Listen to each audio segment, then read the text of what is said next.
नमस्कार दोस्तों, स्वागत है आपका मेरे चैनल कॉमिक्स लाइफ में।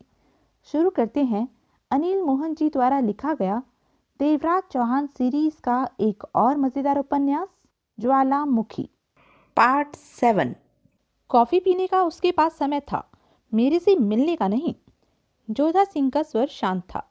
नगीना सकपकाई, फिर तुरंत ही अपने पर काबू पाया। कह रहा था, सिर में दर्द हो रहा है, कॉफी पीने से ठीक हो जाएगा, इसलिए। नगीना, जोधा सिंह ने सिगरेट सुलगाकर कश लिया।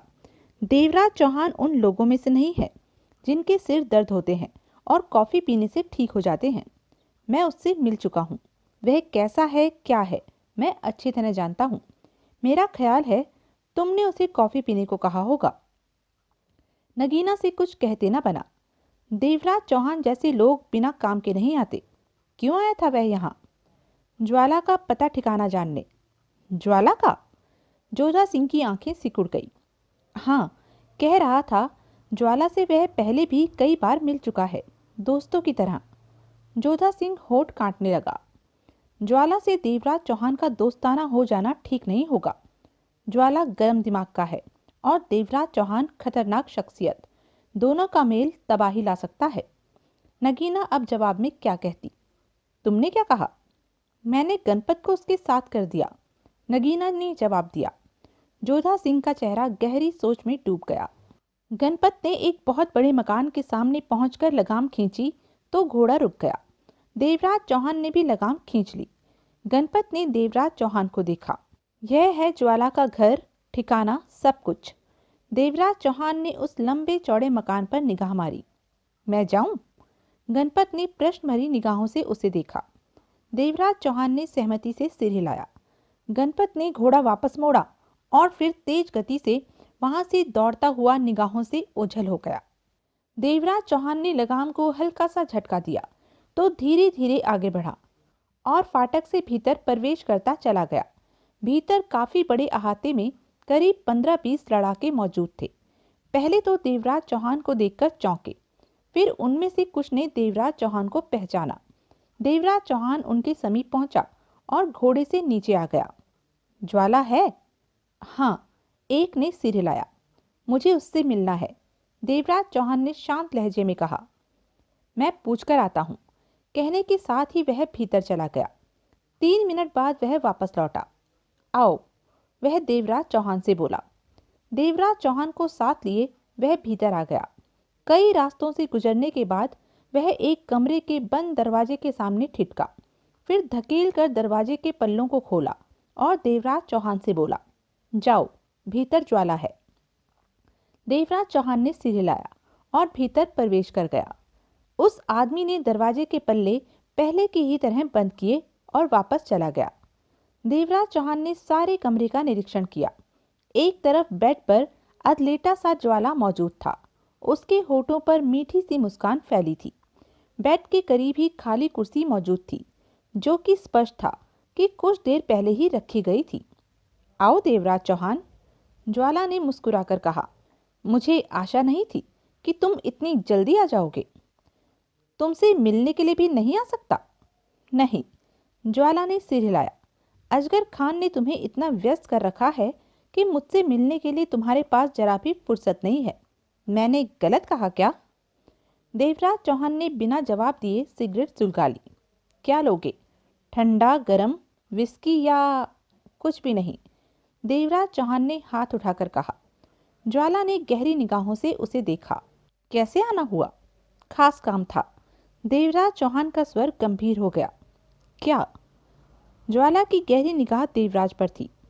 मंगोलिया में ऐसा कोई इंसान नहीं है जिसे दोस्त बनाया जा सके या फिर किसी पर विश्वास किया जा सके, लेकिन एक तुम अवश्य हो जिस पर मैंने विश्वास किया। ज्वाला उसे देखे जा रहा था। ज्वाला, देवराज चौहान पूर्वता लहजे में बोला, मैं तुम पर कितना विश्वास कर सकता हूँ? पूरा। किस मामले में? हर मामले में। धोखा तो नहीं करोगे तुम? जिसे एक बार दोस्त कह दिया फिर उससे धोखेबाजी कैसी? ज्वाला ने हंसकर कहा। मंगोलिया में तुम किस किस के खिलाफ कदम उठा सकते हो और किसके खिलाफ नहीं, मेरी पहुंच से कोई भी दूर नहीं, ज्वाला ने दृढ़ शब्दों में कहा। मैं किसी से नहीं डरता। देवराज चौहान कई पलों तक ज्वाला की आंखों में देखता रहा। मत भूलो कि मंगोलिया में खुमान सिंह भी है, सबसे ताकतवर आदमी। हाँ है, मानता हूँ, लेकिन खुमान सिंह से मेरी क्या दुश्मनी? उसका मेरा रास्ता अलग अलग है। मान लो अगर हो गई तो? हो गई तो हो गई, फिर आगे पीछे क्या देखना? कहकर ज्वाला हंसा, फिर हंसी रोककर बोला, लेकिन होगी नहीं। खुमान सिंह मेरे रास्ते में कभी नहीं आएगा और मैं कभी उसके रास्ते में नहीं। देवराज चौहान ने सोच भरी मुद्रा में सिर हिलाया। तुम मेरे काम किस हद तक आ सकते हो? देवराज चौहान, एकाएक ज्वाला शांत लहजे में कह उठा। तुम जिस काम के लिए आए हो या जो कहना चाहते हो, उसके लिए इतनी लंबी चौड़ी भूमिका बांधने की जरूरत नहीं। जो भी बात है साफ साफ कह डालो। तुम इस समय दुश्मन के नहीं, दोस्त के सामने बैठे हो। देवराज चौहान के चेहरे पर हल्की सी मुस्कान उभरी और लुप्त हो गई। सिर्फ 6 आदमियों को साइलेंसर लगी रिवॉल्वरों से शूट करना है। यह काम तो तुम भी कर सकते हो। ज्वाला हंसा। हाँ, कर सकता हूँ, लेकिन दिक्कत यह है कि उन 6 को एक साथ एक ही समय में शूट करना है। समझा? कोई खास बात होगी? कुछ ऐसा ही है। साइलेंसरों की क्या जरूरत है? मंगोलिया में फायरों की आवाज पर कोई तवज्जो नहीं देता। साइलेंसर की जरूरत इसलिए है कि उन 6 को शूट करने के बाद जो काम करना है वह हो सके। अगर पहले ही शोर हो गया तो काम नहीं होगा। ठीक है, सब कुछ ठीक है। तुम जैसा चाहते हो वैसा हो जाएगा। कब करना है काम? कल। कल रात को। जगह और वक्त बता देना। यह नहीं पूछोगे कि किन लोगों को शूट करना है? देवराज चौहान बोला। इसकी मैं जरूरत नहीं समझता, लेकिन मैं बताने की जरूरत समझता हूँ। देवराज चौहान ने उसकी आंखों में झांका। बता दो। यह 6 जिन्हें मैं तुम्हें एक साथ शूट करने को कह रहा हूँ, वह खुमान सिंह के आदमी हैं। ज्वाला चौंक कर सीधा होकर बैठ गया। क्या कह रहे हो? मैं सही कह रहा हूँ। ज्वाला कई पलों तक देवराज चौहान को देखता रहा। तुम्हारा खुमान सिंह से क्या वास्ता? वास्ता तो कुछ नहीं, देवराज चौहान ने कष्ट देते हुए गंभीर स्वर में कहा। बात सिर्फ इतनी है कि खुमान सिंह के कैद खाने से मुझे एक कैदी को बाहर निकालना है। पागल हो गए हो तुम?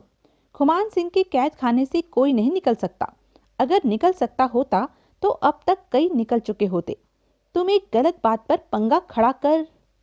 मुझे किसी को कैद खाने से बाहर निकालना है, उसे मैं आसानी से निकाल लूंगा। बस तुम्हें जो कहा है वह काम कर दो। यहाँ और कोई नहीं जिस पर मैं विश्वास कर सकूं। ज्वाला ने पहलू बदला, होठ भींच लिए।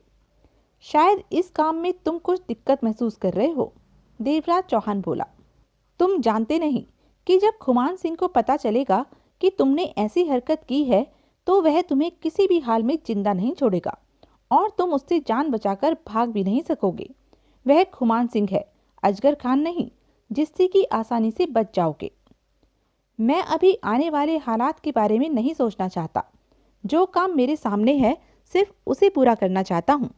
देवराज चौहान ने गंभीर स्वर में कहा। सोच लो, अगर खुमान सिंह को पता चल गया कि इस काम में तुमने मेरी सहायता की है तो वह तुम्हें किसी भी कीमत पर जिंदा नहीं छोड़ेगा। तुम्हारा मुंह नहीं खुलेगा तो उसे कभी भी नहीं मालूम होगा कि उसके आदमियों को मैंने उड़ाया है। मेरा मुंह कभी नहीं खुलेगा। फिर तो वह यही समझता रहेगा कि यह काम मैंने नहीं किया है, बशर्ते कि उसे मालूम हो जाए यह काम मैंने किया है। देवराज चौहान मुस्कुराया। हाँ, बशर्ते कि उसे मालूम हो जाए। ज्वाला ने चिंतित लहजे में सिर हिलाया। मैं खुमान सिंह के खिलाफ कभी यह काम नहीं करता, परंतु तुम्हें इनकार नहीं कर पा रहा हूँ।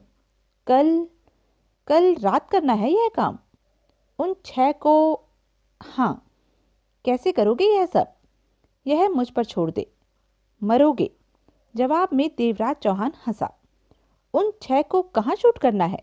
वे कहाँ होंगे? यह बात मैं कल ही बताऊंगा, लेकिन इतना जान लो कि वहां सिर्फ 6 ही होंगे। 7वां और कोई नहीं होगा कि किसी प्रकार का खतरा आ टपके।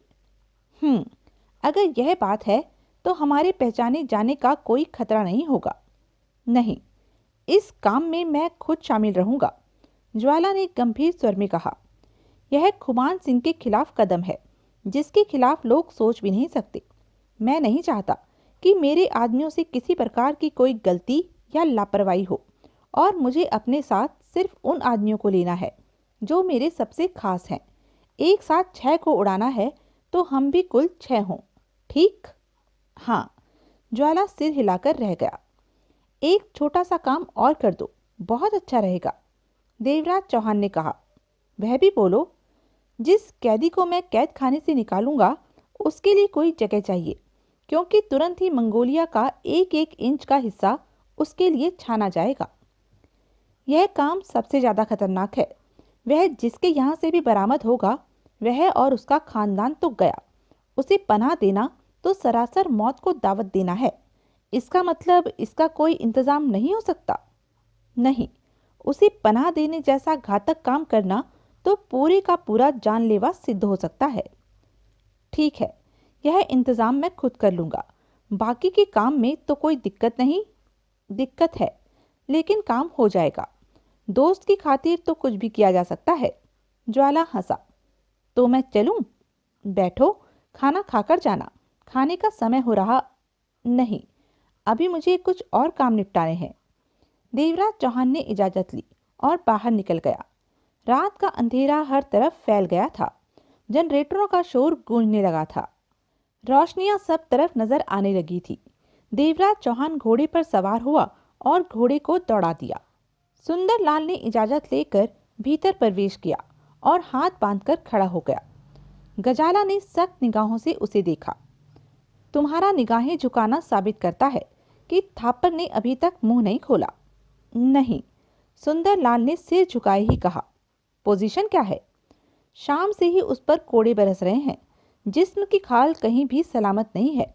वह सिर्फ चीखता है या फिर बेहोश हो जाता है, परंतु आपके प्रश्न का उत्तर नहीं दे रहा। मुझे अपनी बात का जवाब चाहिए। गजाला फुफकारी। उसे समझाओ, उस पर अपना विश्वास कायम करो।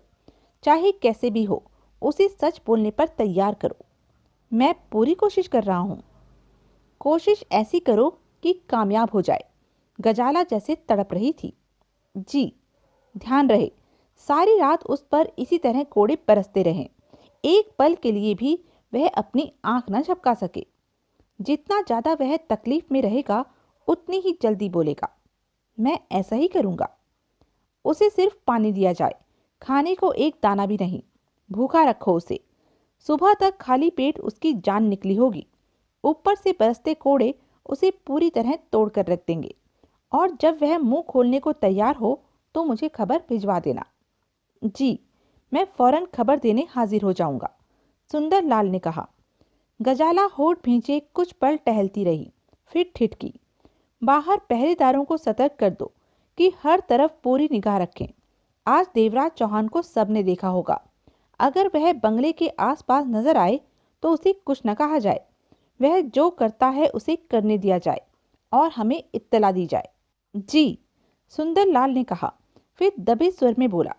गुस्ताखी की माफी चाहूंगा कि आप देवराज चौहान को इतनी छूट क्यों दे रही हैं? आपके एक इशारे पर वह कैद खाने में होगा, और जो बात थापर नहीं बता रहा वह देवराज चौहान से भी जबरदस्ती पूछी जा सकती है। गजाला के होठों पर विशैली मुस्कान फैलती चली गई। सुंदरलाल, गजाला वहशी दरिंदगी से भरे स्वर में कह उठी। देवराज चौहान ने मुझसे चालबाजी की। उसने अब तक यही समझा है कि मैं उसकी बातों की झांसे में आ गई और कैद खाना दिखा दिया, परंतु यह उसकी भूल है। मैं जानती हूँ बीच में कुछ है, वही कुछ मैं जानना चाहती हूँ। उसके बाद ही देवराज चौहान का पुख्ता इंतजाम करूंगी। वह इस बात को भूल गया कि मैं गजाला हूँ, खुमान सिंह की बेटी। मंगोलिया में हमसे ताकतवर कोई नहीं, और मैं उसे मंगोलिया की सड़कों पर नंगा नचवा सकती हूँ।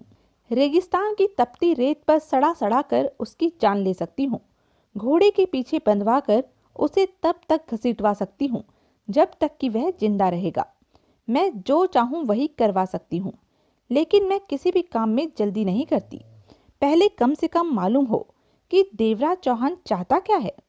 खेल शुरू हो चुका है तो अंत भी होगा ही। जल्दी क्या तो देर क्या। थापर बेहोशी की अवस्था में रेत पर पड़ा था। उस पर कई बाल्टी पानी जा चुका था। अंधेरा हो चुका था। परंतु आज वहां लाइटों का पूरा प्रबंध था। पास में 4 पहरेदार और कोड़े बरसाने वाला कैदी खड़ा था। उसके चेहरे से लग रहा था कि शाम से वह कोड़े बरसा बरसा कर थक चुका है। उसकी कलाई अब दर्द करने लगी थी, जबकि वह काफी ताकत रखता था। थापर पर कोड़े बरसाते हुए वह दिल ही दिल में खून के आंसू रो रहा था।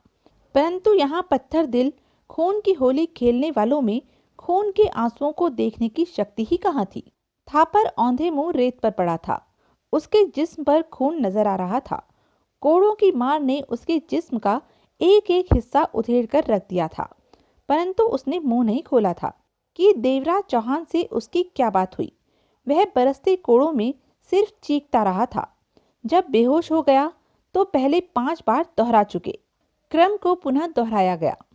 उस पर ठंडे पानी की बाल्टियां डाली गई। 10 मिनट के बाद उसके होठों से कराह निकली।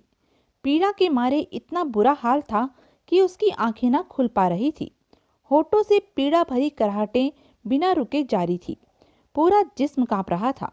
शरीर में इतनी भी शक्ति न बची थी कि वह करवट भी ले पाता। उसके शरीर पर पुनः पानी की बाल्टी फेंकी गई।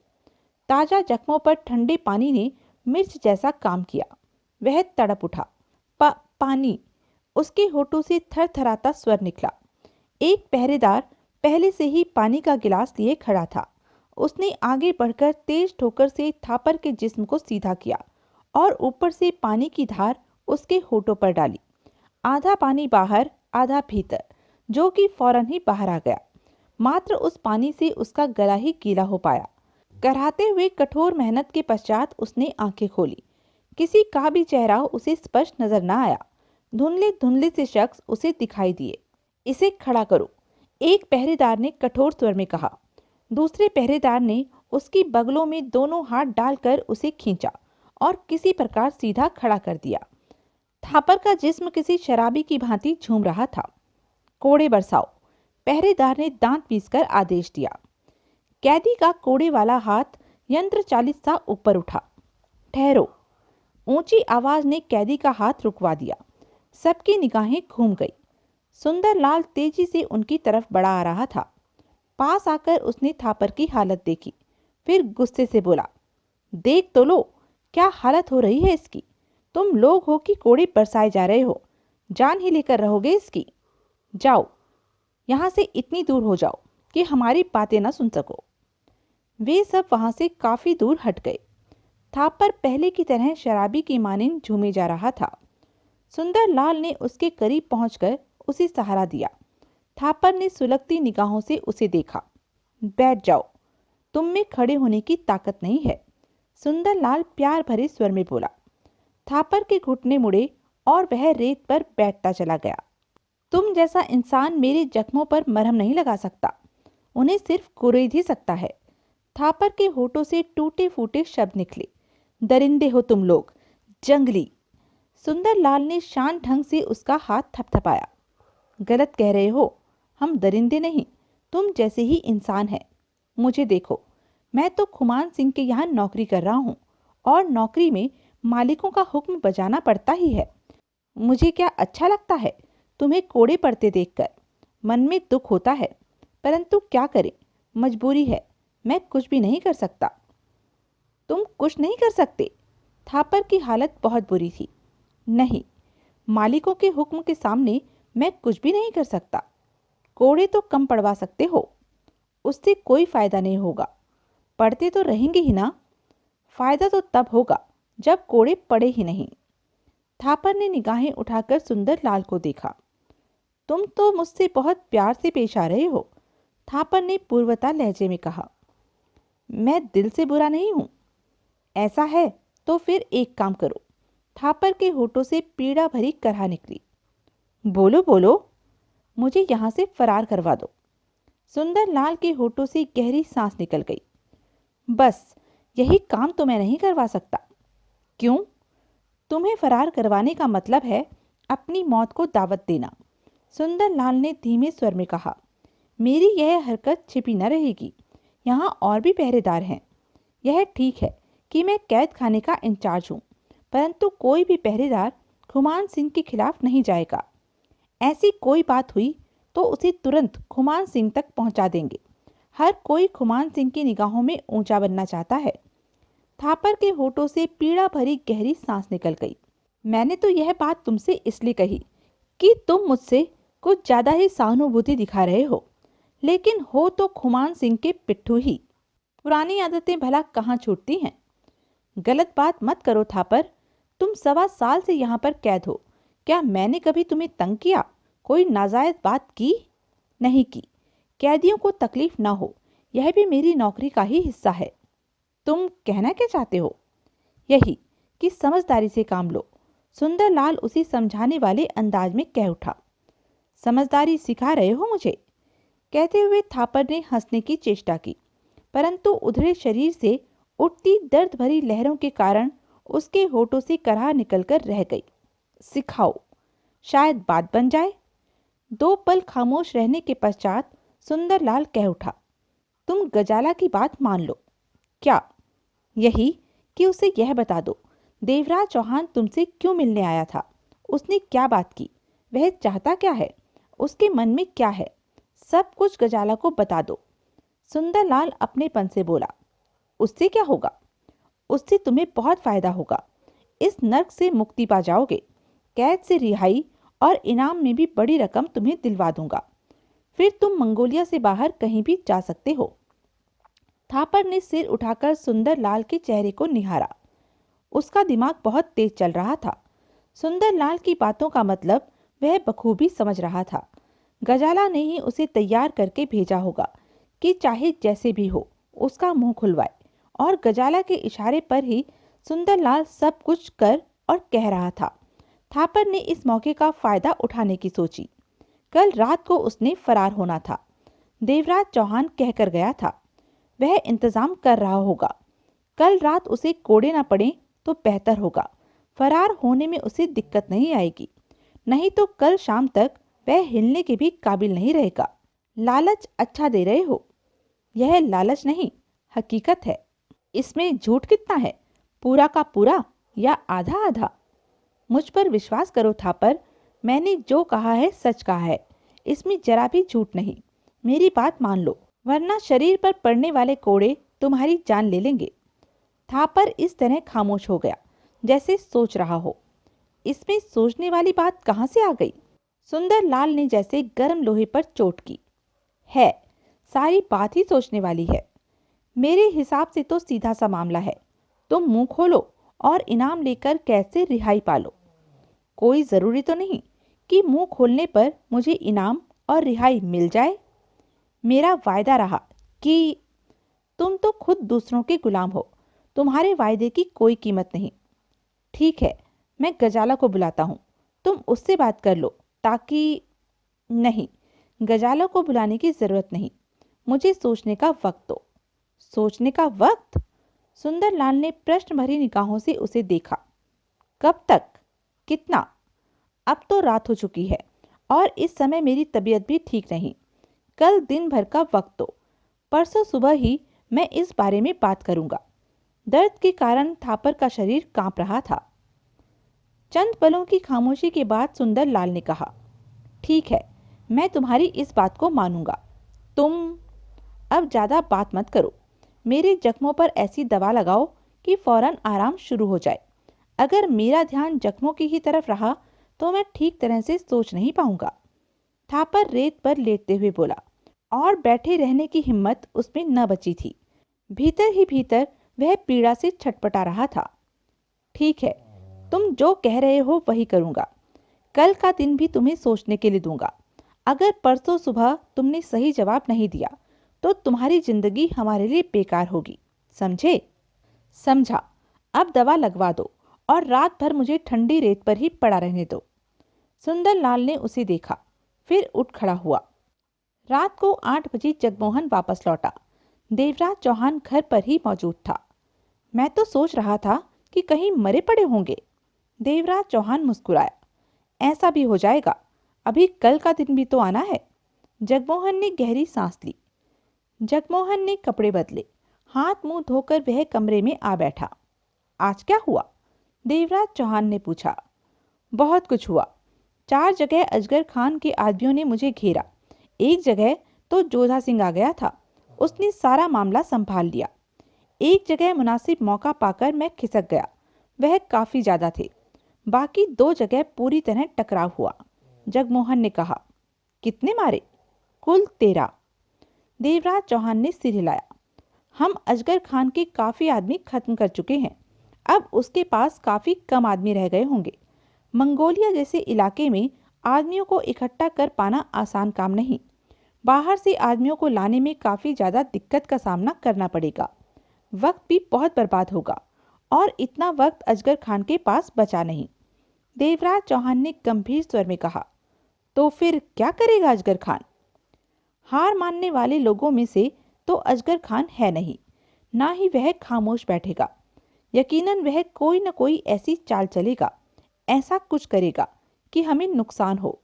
देवराज चौहान ने दांत भींचकर कहा, अब वह पहले से भी ज्यादा खतरनाक हो गया होगा, उसकी तरफ से हमें सतर्क रहना होगा। जगमोहन ने सहमति में सिर हिलाया। तुमने क्या किया? मैं आज खुमान सिंह के कैद खाने में गया था। कैद खाने में? जगमोहन चौंका। हाँ, कहने के साथ ही देवराज चौहान ने सब कुछ उसे बताया। सुनकर जगमोहन के चेहरे पर अजीब से भाव आ गए।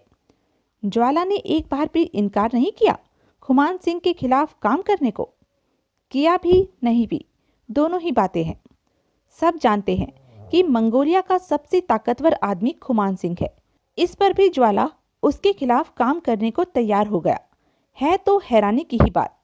वास्तव में इसमें कोई संदेह नहीं, देवराज चौहान ने कहा, और ज्वाला की इस हरकत से साबित होता है कि वह जिद्दी इंसान है और जो सोच लेता है करके ही रहता है, किसी की परवाह नहीं करता।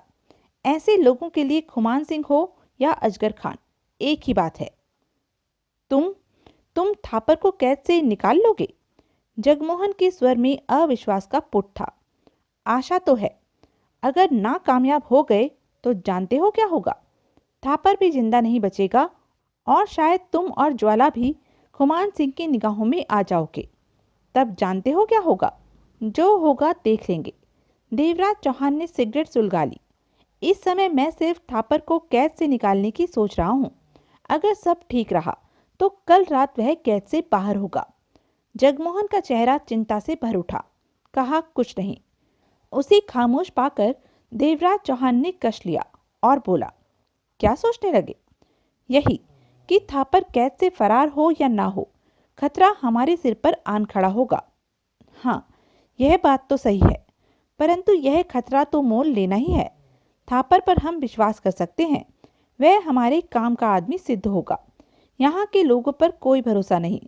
क्षण भर ठिठक कर देवराज चौहान पुनः बोला, खुमान सिंह के खजाने तक पहुंचना लोहे के चने चबाने के बराबर है।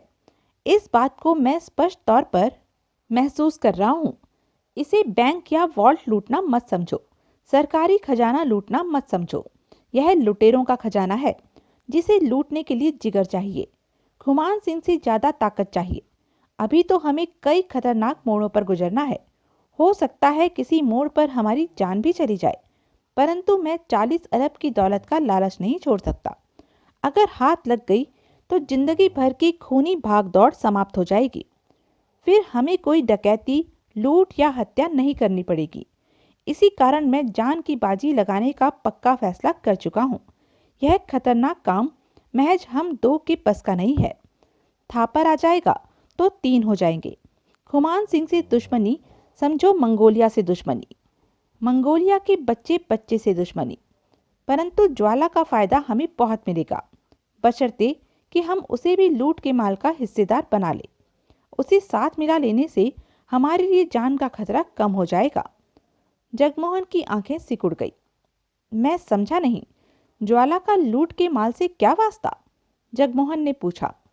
देवराज चौहान अजीब से लहजे में मुस्कुराया। खुमान सिंह से दुश्मनी होते ही खुमान सिंह के इशारे पर मंगोलिया के सारे लड़ाके हमें शूट करने के लिए हमारे पीछे होंगे। सबसे तो बचा नहीं जा सकता।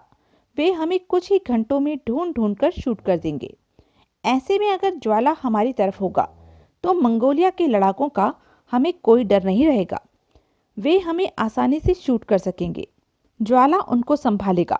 ज्वाला के पास ताकत है, आदमी है। वह हमें पूरी सिक्योरिटी दे सकता है। वैसे भी जब मंगोलिया वाले जानेंगे कि ज्वाला हमारे साथ है तो हमारे खिलाफ हथियार उठाने से पहले कई बार सोचेंगे, क्योंकि हमारे और उनके बीच ज्वाला होगा। पहले उन्हें ज्वाला से टकराना पड़ेगा और ज्वाला से टकराकर कोई भी राजी नहीं होगा। वेरी गुड, यह बात तो सही है। जगमोहन ने तुरंत सिर हिलाया। इसलिए ज्वाला को साथ मिलाना नुकसान का नहीं, फायदे का सौदा है। हम अपना काम आराम से कर सकेंगे और ज्वाला हमारे दुश्मनों से निपटता रहेगा, देवराज चौहान ने कहा। यह तो ठीक है, परंतु हम खुमान सिंह के खजाने के बारे में जानकारी कैसे प्राप्त करेंगे? कर लेंगे, परंतु थापर वाला काम तो पहले निपटा लें, देवराज चौहान बोला। वह तो कल रात को निपट ही जाएगा। देवराज चौहान सिर हिलाकर रह गया। सुबह 7 बजे देवराज चौहान और जगमोहन सोकर उठे। देवराज चौहान कुछ गंभीर था, जबकि जगमोहन बेचैन सा नजर आ रहा था। आज थापर को खुमान सिंह की कैद से बाहर निकालना था। जाने कामयाब होते हैं या नहीं, परंतु दोनों ही हालातों में भारी खतरा था। खुमान सिंह से दुश्मनी का खतरा। देर सवेर में उसे मालूम तो हो ही जाना था कि यह काम किसने किया है। फिर खुमान सिंह की दुश्मनी क्या रंग लाती, यह तो वक्त ही बताएगा। फिर खुमान सिंह की दुश्मनी क्या रंग लाती है, यह तो वक्त ही बताएगा। दोनों नहा धोकर तैयार हुए। नाश्ता लाऊं? जगमोहन ने प्रश्न भरी निगाहों से देवराज चौहान को देखा। देवराज चौहान ने सिगरेट सुलगाते हुए सिर हिला दिया। जगमोहन बाहर निकला। देवराज चौहान खिड़की पर खड़ा होकर खुमान सिंह का विशाल बंगला देखने लगा। बाहर घोड़े की टापों की आवाज आई, जो कि धीरे धीरे दूर होती चली गई। जगमोहन चला गया था।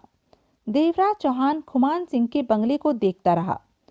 मस्तिष्क में सिर्फ एक ही बात थी कि इस खूबसूरत बंगले के बेहद करीब कहीं 40 अरब की दौलत है। वह कहाँ हो सकती है? उसका रास्ता कहाँ से गया हो सकता है? काफी देर तक देवराज चौहान खिड़की पर खड़ा रहा। आखिरकार उसे गजाला दिखाई दी। इतनी दूर से भी वह बेहद खूबसूरत लग रही थी। वह बिल्कुल तैयार हुई दिखाई दे रही थी। हाफ पैंट और खुले गले की स्कीवी उसने पहन रखी थी। उसके खूबसूरत बाल हवा में हौले हौले लहरा रहे थे। छत पर से वह रेगिस्तान और मंगोलिया का नज़ारा देख रही थी। कई पल वे एक दूसरे को देखते रहे। फिर दोनों ने लगभग एक साथ ही हाथ उठाकर हिलाया। फिर गजाला छत से चली गई। देवराज चौहान उसके बाद भी काफी देर तक खिड़की पर खड़ा बंगले पर निगाहें दौड़ाता रहा।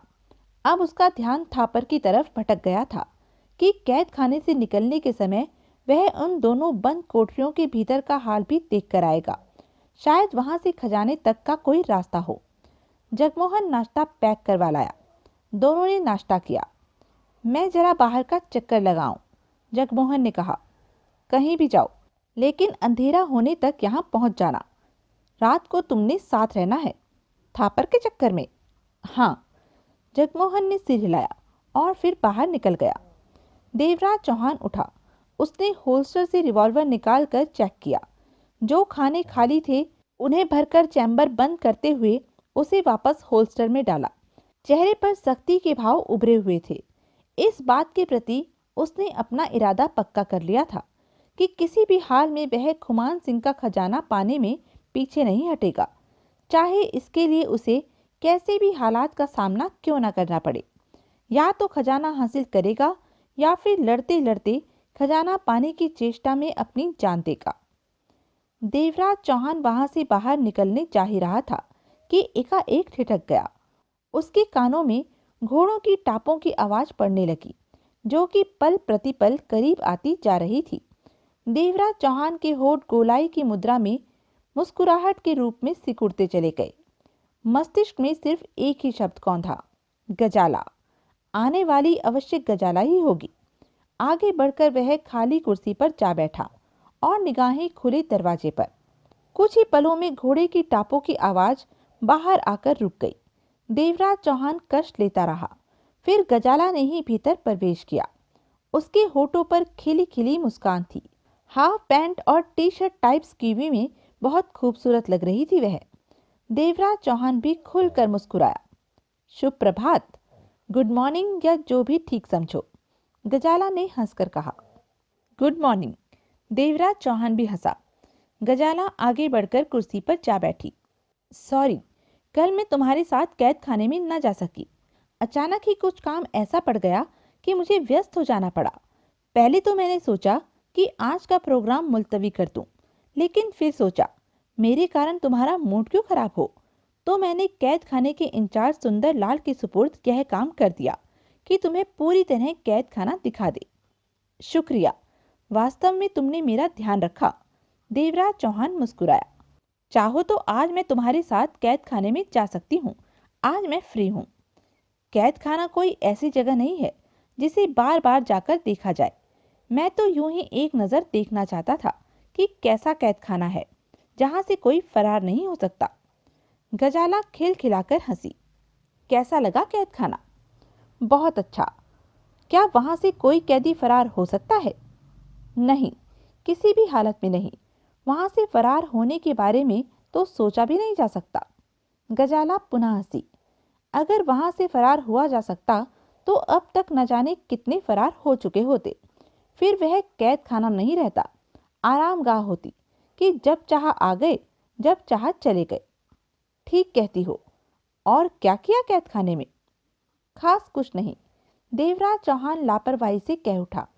कैद खाना देखा अच्छी तरह से, फिर यूं ही बात करने के लहजे से एक कैदी से करीब घंटा भर बातें करता रहा। उसके बाद वापस आ गया।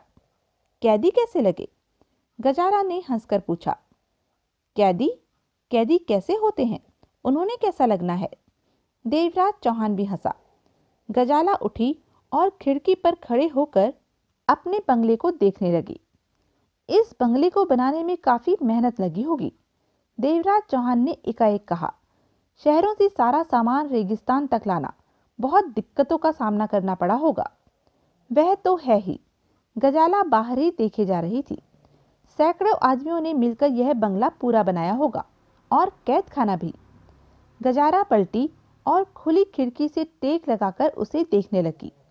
हाँ, बहुत आदमी लगे थे इस बंगले को बनाने में। मैंने तो देखा नहीं यह नज़ारा, तब मैं पैदा भी नहीं हुई थी।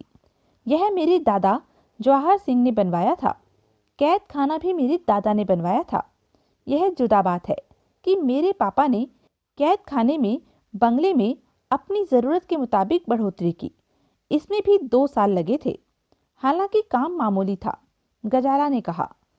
ऐसी जगह पर ऐसा बंगला, ऐसा कैद खाना बनाना बहुत हिम्मत का काम है। गजाला हंसी। रेगिस्तान में शहर बसाना और भी हिम्मत का काम है। यह काम भी मेरे दादा ने किया। जवाहर सिंह वास्तव में बहुत दृढ़ इरादों वाला इंसान था, देवराज चौहान ने कहा। कभी फुर्सत में मैं तुम्हारा बंगला भी जरूर देखूंगा, अगर तुमने दिखाया तो। जरूर दिखाऊंगी, इनकार का तो सवाल ही पैदा नहीं होता। गजाला हंस रही थी। और मुझे पूरा विश्वास है कि तुम्हें बंगला बहुत पसंद आएगा। भीतर 5 स्टार होटलों जैसी सुविधाएं हैं। इतनी हैरानी तुम्हें बंगला देखकर नहीं होगी जितनी कि भीतर देखकर होगी। यह सब कहकर तुम तो मेरी उत्सुकता को बढ़ाए जा रही हो। तो चलो। गजाला हंसी। अभी बंगला भीतर से दिखा दूं? अभी नहीं, फिर किसी दिन, जैसा तुम ठीक समझो। गजाला बोली। किचन किस तरफ है तुम्हारा? उधर। देवराज चौहान ने एक तरफ इशारा किया। क्यों? तुमने तो चाय के लिए पूछा नहीं। गजाला हंसती हुई किचन की तरफ बढ़ी। आज मैं तुम्हें अपने हाथ की चाय बनाकर पिलाती हूँ। मुद्दत के बाद बना रही हूँ। बताना कैसी रही? देवराज चौहान मुस्कुराकर रह गया। गजाला किचन में चली गई। उसके किचन में प्रवेश करते ही देवराज चौहान के चेहरे पर गंभीरता की लहर आ गुजरी। उसकी निगाहें किचन के दरवाजे पर ही टिकी रही। गजाला का व्यवहार आज कुछ ज्यादा ही खुशनुमा था। बात बात पर वह हंस रही थी, परंतु आंखें उसकी हंसी में साथ नहीं दे रही थी। यह बात देवराज चौहान ने कई बार महसूस की थी, जैसे गजाला की हर हरकत मात्र एक दिखावा थी। उसने पूछा कैद खाने में क्या किया, जबकि यह जानकारी तो उसने कब की सुंदर लाल से ले ली होगी। फिर उससे पूछने का क्या मतलब? इतना तो वह महसूस कर ही चुका था कि गजाला के होठों पर कुछ है तो आंखों में और दिल में कुछ, और यह सारा इशारा जहरीली नागिन की तरफ कर रहा था, जो कि एकाएक बगल में आकर डसती है और मरने वाले को जरा भी पता नहीं चल पाता कि क्या हुआ है। गजाला के प्रति देवराज चौहान ने सावधान रहने की सोची। वह कभी भी नुकसान पहुंचा सकती थी। वैसे भी खुमान सिंह की बेटी थी, कुछ भी करवा सकती थी, और अगर इसे जरा भी किसी तरह की गड़बड़ का एहसास हो गया तो गजब ढह सकता था। कुछ ही देर में गजाला 2 गिलासों में चाय डाल लाई। लो, पीकर देखो, पीने के लायक है कि नहीं। गजाला ने हंसते हुए उसे गिलास थमाया। देवराज चौहान ने मुस्कुराकर गिलास थामा और घूंट भरकर गजाला को देखा। कैसी लगी? गजाला ने पूछा। ठीक है, काम चल जाएगा। शुक्र है, मैं तो सोच रही थी कि कहीं तुम्हें जरा भी पसंद ना आए। अपना गिलास थामे वह कुर्सी पर जा बैठी। मुझे नहीं याद कि पिछली बार कब मैंने चाय बनाई थी। देवराज चौहान ने कुछ नहीं कहा। तुम? गजाला ने चाय का घूंट भरने के बाद कहा। इतने सीधे हो नहीं जितने कि देखने में लगते हो। देवराज चौहान ने उसकी आंखों में झांका। मैंने कब कहा कि मैं सीधा हूं? यह तो तुम्हारा अपना विचार है। हाँ, मेरा ही विचार है, अपना विचार। वैसे तुम हो क्या? शायद गजाला अब अपने मतलब की बात पर आ रही थी। देवराज चौहान जवाब देने के प्रति बेहद सतर्क था। मैं बहुत कुछ हूं, जो भी कर जाऊं समझो वही कम है।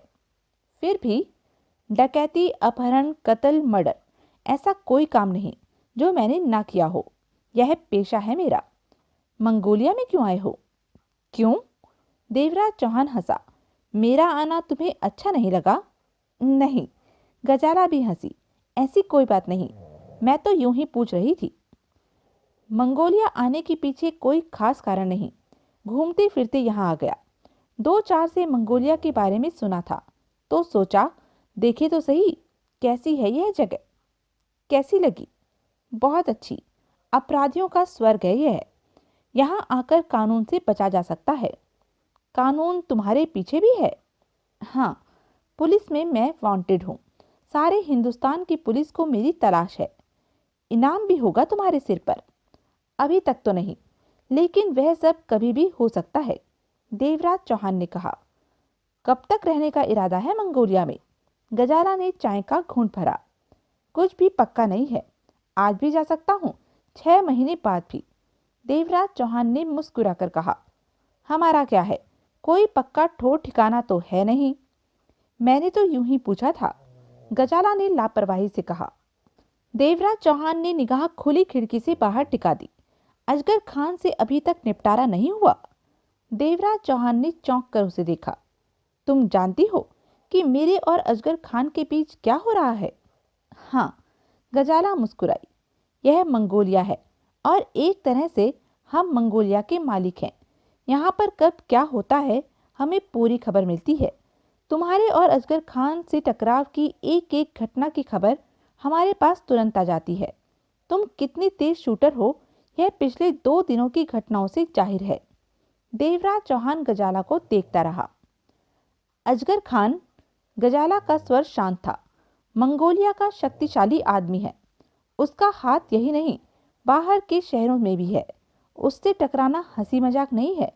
ज्वाला को ही लो, वह अजगर खान की टक्कर का आदमी है। किसी भी लिहाज से वह अजगर खान से कम नहीं है। हो सकता है एक कदम आगे ही हो। मंगोलिया वाले 2 ही से कतराते हैं क्योंकि दोनों की टक्कर बराबर की है। वे जानते हैं सीधे टकराव का मतलब है कुछ भी हो जाना। अजगर खान ज्वाला को और ज्वाला अजगर को आज तक इतना नुकसान नहीं पहुंचा सके जितना कि तुमने सिर्फ 2 दिन में अजगर खान को पहुंचा दिया। अजगर खान के आधे आदमियों को तुमने शूट कर दिया और इस पर भी तुम्हें कोई खौफ नहीं। तुम्हारे साथी को कोई डर नहीं जिसे कि मैंने अभी तक नहीं देखा। जगमोहन नाम है शायद उसका। अजगर खान नाम का ही अजगर नहीं, वह वास्तव में अजगर है। अपने शिकार को निगल कर ही रहता है और इस समय उसके लिए सबसे बड़े और ताजा शिकार तुम हो। वह तुम्हें और तुम्हारे दोस्त को निगले बिना नहीं रहेगा। देवराज चौहान हौले से हंसा। तुमने अजगर खान की कमर तोड़ दी। इसी से जाहिर है कि तुम क्या हो, कैसे हो। तुम्हारा यह ठिकाना अजगर खान को मालूम नहीं हो सका, वरना वह तुम्हें अब तक छोड़ता नहीं। नहीं मालूम है तो हो जाएगा। ऐसी बातें ज़्यादा देर नहीं छिपती। फिर भी तुम्हें कोई डर नहीं? तो यह थी अब तक की कहानी। आगे की कहानी जानने के लिए बने रहें मेरे साथ। और हाँ, मेरे चैनल को लाइक, शेयर और सब्सक्राइब करना ना भूलें। धन्यवाद।